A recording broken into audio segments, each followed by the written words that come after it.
Oh, go ahead. So so is the medication you take, do you still take the oxycodone or do you take something else or? Oh, I take oxycodone. I smoke marijuana. Sometimes I take CBD. Mm-hmm.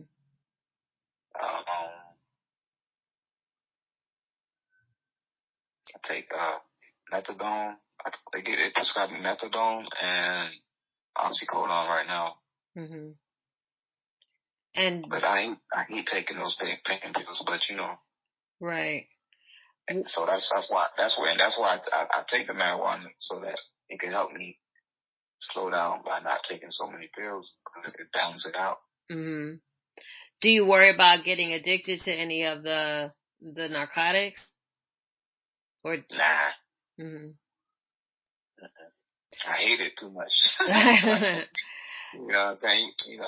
You get addicted to stuff you like. But my body, but it's true that your body is gonna be like, oh, give it to me. Mm-hmm. But I've been dealing with this for so long. I've learned how to control that stuff. It's like but that's just me. Other people's different. So Mm-hmm. I just believe like just me and God got our little thing. So he helped me. Mm-hmm. He helped me control it. Like like I could run out of oxycodone and not it'd be like going cold turkey. Mm-hmm. But for me, my body's not like that no more. You know what I'm saying? But I believe that's just because of my relationship with God. You know what I'm saying? Mm-hmm. So. Do you find that one form of medication works better than the other? Like, does the marijuana work better than the oxycodone and the morphine, or how do you balance it? Oh yeah. Definitely. Like if a serious crisis comes on, the marijuana can't really do anything. Mm-hmm. All right.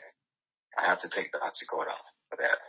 Mm-hmm. Now, when the oxycodone is strong enough, now I got to go to the hospital and get the IV and get that morphine in my veins or that Dilaudid, Mm-hmm.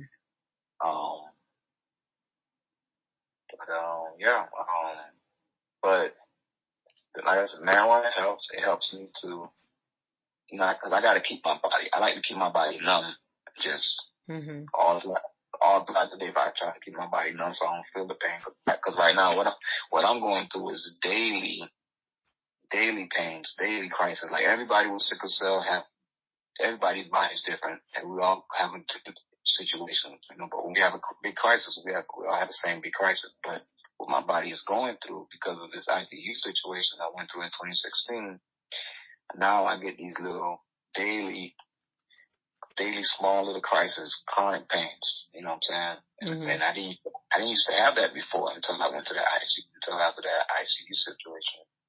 So right now I gotta keep my body numb, so I don't feel these chronic pains.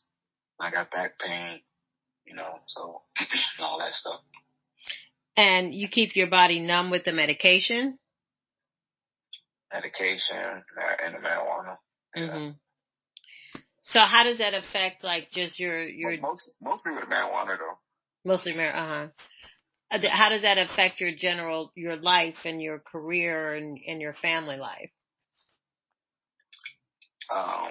The sickness or the drug? The needing to stay numb. How does that affect me?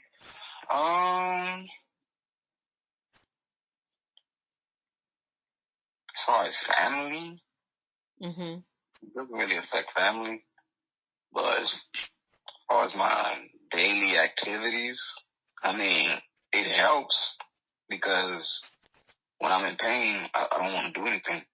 Mm-hmm. So when I'm numb, I have more strength to do so. I'm very functional.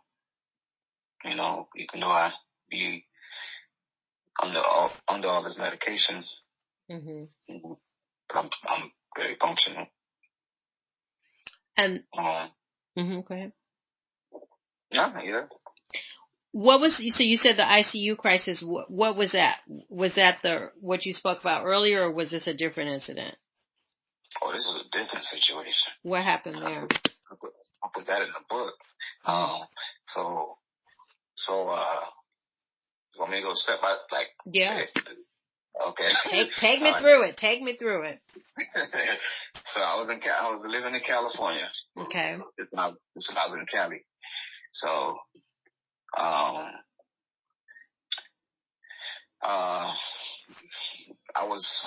I had my neighbor help me lift the couch upstairs to my apartment. Mm-hmm. And the stairs was like, man, it was like at least, my stairs was like 20 stairs. Mm-hmm. So it was a couch set. So we got the first couch on there. And this was like a big tall guy, you know, big huge guy, you know. Got the first one up there. And it was the second one that did it to me. So we carrying the couch, and we just like tired or something. Like, man, this couch on, what's going on? Mm-hmm. And he was like, he was even out. So he's like huffing and puffing. Imagine me. Right. So when we got that couch in there, as soon as I put that couch in, I felt this pain under my, until this day, I still feel, and I have problems now under here, under my left, right by my heart, under my chest. Mm-hmm. It was sharp pain, just like, I was like, oh my gosh, what is that? And I told my roommate, call the ambulance. Mm-hmm. I felt it. I felt the dizziness. She called the ambulance. I passed out. Wow. I passed out. I remember, but all I remember, them coming. They put me on a stretcher, and that was it. Mm-hmm. That was it. They took me to the hospital. I woke up 3 weeks later in the hospital. 3 weeks? Yep. I didn't know I was in the hospital. I didn't know what happened. I woke up. I thought somebody shot me because I had this thing in my neck, this big needle in my neck, because I had to get 2 blood transfusions because they said that my liver collapsed, my kidney collapsed, everything was collapsing, and they thought I was gonna die, and it was terrible. Like, so when I went to the hospital, the reason that happened because I go in there for sickle cell, whatever the pain. But I heard that while I was in the emergency room, I threw up, and the vomit went back in my mouth. Mm. And I caught a pneumonia, and that's when just all hell broke loose.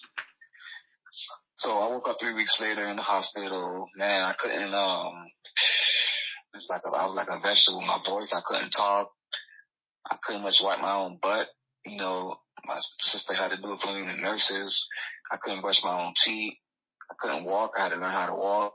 It took me 2 months to learn how to walk with the walker. I couldn't wear shoes because the pain, whatever pain that I was feeling in my body before I went in ICU, it was like 10 times worse when I got out. Mm. Like, it wouldn't go away. It's like, man, what's wrong? It's like, like everything, like just, and I had these pinched nerves in my back and my foot, and it just got worse after the ICU situation. But thank God all that went away. But, did it just gradually go away, or did you do something to help it go away, or how did it go away? It gradually went away. It gradually went away. It took years too. I mean, it took years to get back feeling like this, but I would say, you know, me, I feel like I'm strong, so, you know, with God's help, so I'm still push even, and I had my book that I had to release, the Sex and the Attitudes book, and I had to release it before I went into the ICU situation, but of course, I had to be put on hold because I went in the hospital. So when I got out, I had to finish it. and I was in pain, super pain, but I had to sit up there and still type up and finish it while I was in pain. I started doing that like.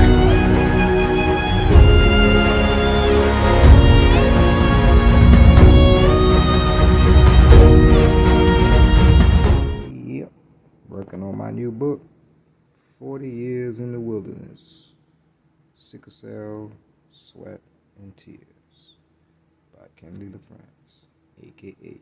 Pastor K-Ice. Alright, this should be ready for Christmas. Let's go.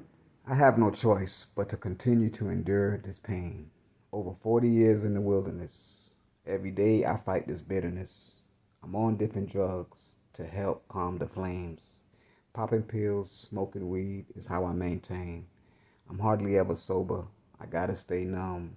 My quality of life is going down the drain. Every day is a battle, fighting chronic pains. If it wasn't for Yahshua, I'd probably go insane. Surgery after surgery, I'm not feeling well. Born with a blood disease called sickle cell. They labeled me disabled, but this is just my earth suit. My spirit is perfect. When I die, I'll be resurrected. All my tears will be wiped away in God's kingdom. My homies call me Ice. How we gon' heal the world? Love is my advice. We need to love God. We need to love ourselves.